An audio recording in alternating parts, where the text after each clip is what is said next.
Bueno, justamente para hablar de esto que pasó ayer en el INE, en esta intensidad del debate político, está en la línea de Efecto Noticias el consejero Marco Antonio Baños. Muy buenas tardes, Marco Antonio. Hola Marta, qué gusto saludarte, un abrazo para todos. Muchas gracias también para allá. Bueno, muy tensa la situación, han sido días difíciles para el consejero presidente, especialmente porque es quien carga pues toda la atención, pero platicar un poco, Marco Antonio, de qué fue lo que pasó ayer, porque se señala que tú fuiste, no todos lo escuchamos, tú fuiste el que pidió que se pospusiera la discusión de esos dos puntos importantes, uno del consejero presidente y el otro de la consejera San Martín. Mira, son dos temas que tienen que ver con la difusión de la propaganda gubernamental, que como todo mundo sabe está prevista en el artículo 134, particularmente para el uso imparcial de los recursos públicos, y ese, digamos, fue un acuerdo que Lorenzo Córdoba subió en ejercicio de sus facultades como presidente de la institución. Eso se vale, es absolutamente legal, y es un acuerdo que además hemos emitido año tras año para establecerle a los servidores públicos algunas normas a las que se tienen que sujetar para difundir justamente la propaganda, particularmente en la etapa de las campañas electorales, porque como todo el mundo sabe, esa parte no se ha regulado, no hay una legislación secundaria que establezca esas disposiciones. Y por otro lado, la consejera San Martín presentó una propuesta de un acuerdo donde establece, digamos, una especie de solicitud a los gobiernos, a los servidores públicos, para que contribuyan a que se respeten las normas en esta materia durante las campañas. Así es. No tenemos una diferencia con el fondo del asunto porque son temas que se deben acordar, pero 6 consejeros consideramos que debería de ser necesario una última discusión entre todos para afinar alguna redacción de las normas. ¿Qué tipo de cosas había que modificar? Exactamente señalabas que faltaba precisar 2 observaciones importantes a estos puntos. ¿Qué tipo de cosas había que precisar que tendría que posponerse todo esto? Mira, hay algunas normas que tienen que ver con programas nuevos que hay que checar claramente si tienen o no carácter de programas sociales y cómo deben ser atendidos. No quisiera ahora particularizar porque es una discusión muy técnica esa cuestión, pero tiene que ver básicamente con normas que no han estado en los acuerdos anteriores y que 6 consejeros, no uno, sino 6 consejeros consideramos que era importante. Antes de que empezara la sesión, le manifestamos al presidente de la institución que nos gustaría disponer de una semana adicional.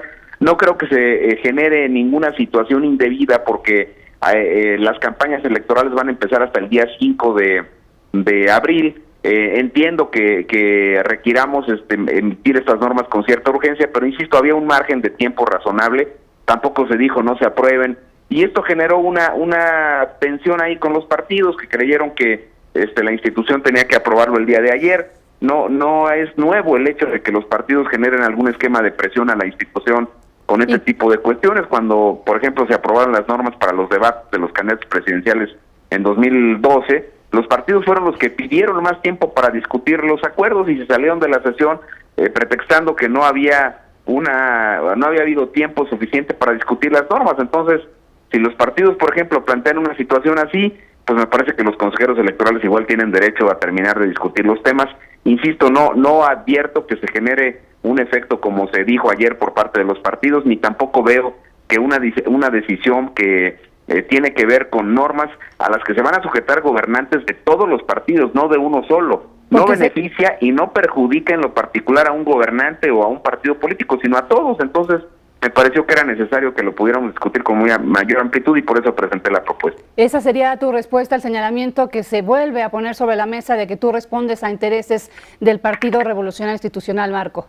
Mira, eso es un esquema de descalificación, particularmente al que me ha sometido el senador Javier Corral. Me parece francamente que no tiene ningún sustento, ninguna base para decirlo de esa manera, porque los consejeros electorales no estamos respondiendo a los intereses de ningún partido. Nos designó la Cámara de Diputados con todos sus grupos parlamentarios y no solo un partido político. Entonces, la verdad de las cosas es que ha sido sistemático de parte del senador estar manifestando una situación así. A mí me parece respetable, pero no creo que tenga sustento. La rechazo contundentemente. Yo no formo parte de ninguna estructura partidaria y no respondo a los intereses de nadie, absolutamente, más allá de las facultades constitucionales que tengo que ejercer como consejero electoral. Oye, y la advertencia es clara del Instituto Nacional Electoral: no vamos a ceder a chantajes de partido, dice el consejero presidente. Pero ¿qué pasa al interior del INE entre los consejeros? ¿Esto no tensa la situación? ¿No hay un distanciamiento entre ustedes? No, porque mira, si tú te das cuenta, hemos resuelto temas muy delicados, por ejemplo, la estrategia para atender el caso de Guerrero, toda la planeación del proceso electoral que está en curso, la relación con los órganos electorales de los estados. Cuando designamos, por ejemplo, a los consejeros electorales nuevos que forman parte de los OPLES, ahí hubo mucha tensión, pero fue de los partidos que igual me acusaron de una serie de cosas y que además en los hechos no está demostrada, porque si tú revisas, por ejemplo, los comentarios de los gobernadores en los estados de la República, pues no reconocen a los consejeros como gente afín a sus gobiernos, sino que son gobernantes que tienen, digamos, igual distancia con estos consejeros, y era justamente lo que nosotros planteábamos. Sin embargo, los partidos en esas decisiones han manifestado opiniones diversas. ¿Qué hemos hecho los consejeros? Los consejeros hemos tomado por consensos amplios, por unanimidades, decisiones fundamentales como esa. No hay división interna entre los consejeros, lo quiero decir claramente. Ayer hubo interpretaciones diferentes sobre la aplicación del reglamento y sobre la pertinencia o no de pasar el tema hacia adelante. No fue un consejero, no fue Marco Baños solo el que lo impulsó, sino somos 6, la mayoría del Consejo General, y las decisiones ahí se toman por mayoría simple o por mayoría calificada. Entonces me pareció que era tan simple como retirar los temas y ponerlos en la siguiente sesión. Van a ser el punto 1 y 2 de la siguiente sesión, que está programada para el miércoles de la siguiente semana. O sea, tampoco daba para una situación tan radical como la que ocurrió el día de ayer. Bien, pues agradecemos tu tiempo, Marco Antonio Baños, consejero del Instituto Nacional Electoral. Un abrazo y gracias a todos. Otro para allá.